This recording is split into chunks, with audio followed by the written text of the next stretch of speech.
Pessoal, bateria acabou, tribulação. Não é o inimigo não, tá? Tudo a gente bota a culpa no Satanás, mas aqui é falta de vigilância minha mesmo, que não botou aqui o carregador. O vídeo consome demais a bateria. Só o poder de Deus, não sabe misericórdia. Então, pessoal, nós vamos continuar aqui, né? Com a história de Jonathan Edwards. Então esse homem tem um chamado de Deus, né? Continuando aqui a nossa matéria, nossa aula, isso aqui vai ser muito legal. E esse homem aqui, a gente vê a história de William Clark, que já falei para vocês, e aqui entra Jonathan Edwards. Ele responde positivamente, prepara um panfleto sobre um assunto que em 1700, meu irmão, é muitos anos, irmão, 1783 volta a ser lido nas igrejas da Inglaterra, e o João Jutcliffe faz um apelo aos batistas para levantar uma campanha de intercessão em favor dos não crentes. Uma campanha, né? Em favor aí dos não crentes. Todas as primeiras segunda-feira do mês. Em todas as igrejas. O William Carr, então, entra nessa rede. Ele se converte, irmão. Um dos elementos para você usar e para você se tornar um ganhador de alma, a oração é uma ferramenta importantíssima. É joelho no chão, é oração. E a oração você aprendeu lá na escola bíblica dominical. Na classe dos novos convertidos, que oração são duas importantes palavras. A primeira é orar. A segunda é agir. Orar e agir. Agir e orar. Orar e agir.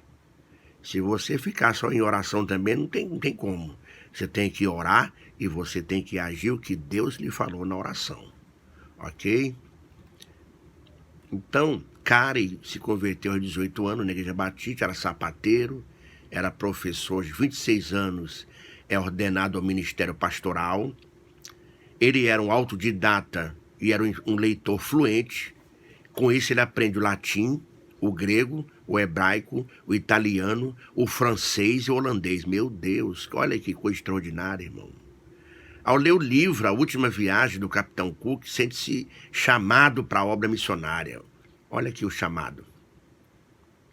Com a seguinte pergunta: alguém já foi conquistar, né, as ilhas do Capitão Cook para Jesus? Tem como influência o diário de Davi Brainerd, da missão de Halley, pelo movimento Morável, e por John Eliot. Olha o meu inglês aí, irmão. Eu não considero meu inglês não, tá? Meu Deus.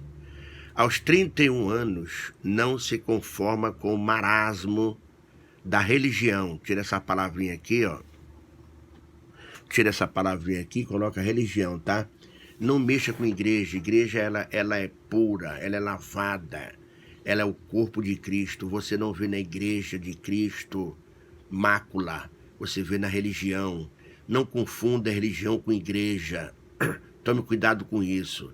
Sempre quando você for fazer qualquer situação, observação, né? Crítica, seja o que for, ver algo errado, alguma situação, a igreja, irmão, é aquela que caminha para o céu. A igreja somos nós. Nós temos erros? Sim. Nesse sentido de que a igreja somos nós, né? Nós, como homens, falhamos.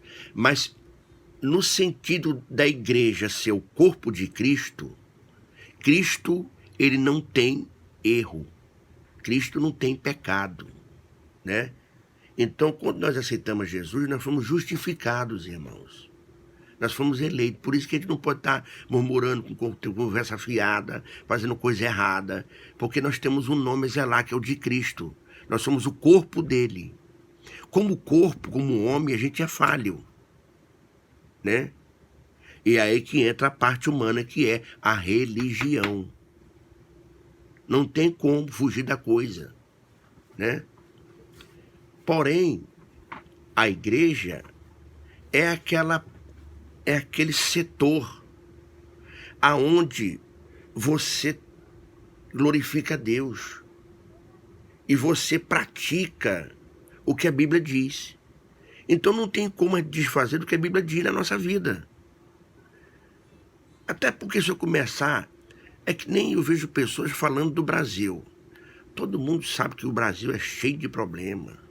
Se a gente for falar aqui do Brasil, irmão, meu Deus do céu, a gente nem fica nesse país. Em grupos, esse Brasil tá assim, você vê evangélico, esse Brasil é assim, esse Brasil é assim, tá uma pouca vergonha, esse prefeito tá assim, esse fulano tá assim.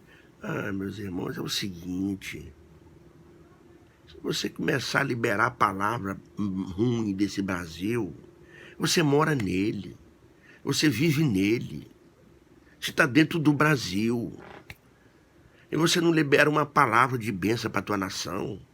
Você está confundindo a nação com pessoas. Você está misturando político com politicagem, né? A verdadeira política, irmãos, é sadia, é profissional. São pessoas que comandam essa nação, administram a nação. Todo que lugar tem corrupção, né? Então, eu quero aqui dizer que quando você for arremeter tuas palavras, que seja para correção, procure detalhar bem essa diferença entre igreja e religião, tá? Porque de repente você vai misturar, botar a igreja no lugar da religião e religião no lugar da igreja. Toma muito cuidado com relação a isso. Então esse marasmo, é esse marasmo aqui que está acabando com a conversão das almas, sabe? Aquela carne, aquela coisa ruim que sai de dentro de pessoas religiosas. E com o calvinismo também, Deus mostra que ele é soberano em tudo e faz tudo sem a participação de perguntar ao homem, será que eu posso fazer? Deus não vai dizer para o homem, será que eu posso fazer para você? Não tem como, né? Então, em 1792, escreve um opúsculo, né, Carey, com o título Um Inquérito sobre a Obrigação dos Cristãos em usarem meios para a conversão dos pagãos. Estupim para a formação da missão de Carey, né? Em uma reunião ministerial batista, né? Northamptonshire. Eu não sei muito bem se falar essa expressão aqui, né, irmão? Mas, sem dúvida, é uma cidade nos Estados Unidos. Faz uma proposta para a formação de uma missão, objetivando o envio de missionários. Quando eu vejo essa expressão aqui, envio de missionários, irmãos, meu Deus. Sendo advertido pelo presidente da reunião, Dr. João, diz que, jovem, sente-se. Quando Deus quiser converter os pagãos, ele o fará sem a sua ajuda ou a minha. Como é que pode, né? Como é que pode isso? Se a gente for pensar assim, o Brasil não é de ninguém. Não é que Deus não tem poder para salvar todo mundo, Deus tem, né, irmãos? Mas se ele deu a ordem da grande comissão, foi para quem fazia os anjos? Foi para nós, né? Então, em 30 de maio de 1792, reúnem-se novamente em Nottingham, onde Carey tem a oportunidade de pregar sobre Isaías 54. Lembra aqui do Isaías 53? Que que você já viu lá, né? Foi levado como ovelha muda diante dos seus tosqueadores e não se abriu a boca, que é a continuidade da expressão do profeta Isaías, no 54.